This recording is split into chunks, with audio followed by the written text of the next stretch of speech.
Hey, it's Gina with WTI.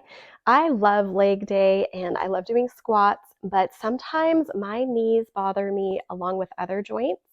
But I haven't had any of those issues since I started using these squat wedges from Gym Docs.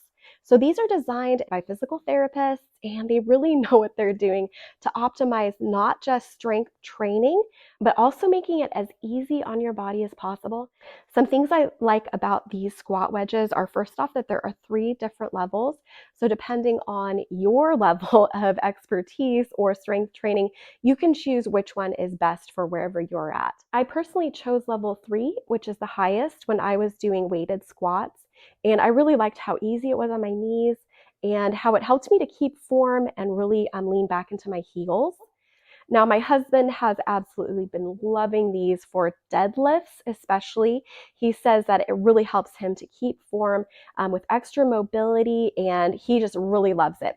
He also uses it for weighted squats as well. These fit together really securely. Once you put them in place, they do not move, and that includes adding the extra level.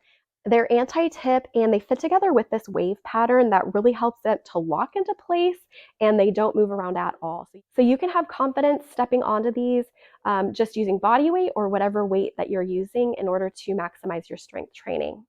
These are such high quality, they're really well made, and I just love having the confidence of knowing that they were designed by doctors who really know what they're doing, so I can use them with confidence too. And that's my point of view.